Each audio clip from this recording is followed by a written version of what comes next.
সবাই কেমন আছো? আমি মাদারীপুরে আমি মামাদের নিয়ে সবাই চলে এসেছি। এখানে মেনুতে ওরা ওদের মতো চয়েস করতেছে। আমি এখানে মিল্কশেকের মধ্যে আমি আইসক্রিম আসতে পারি না। এখানে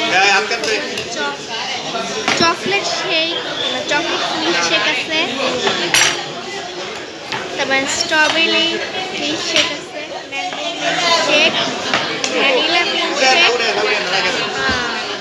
কিটক্যাট মিল্কশেক, ওরিও বেশিরভাগ আর কিটক্যাট ওরিও হয়ে গেছে। এখান থেকে আমি চকলেট শেকটা অর্ডার দিলাম, একটা চকলেট শেক।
Bye.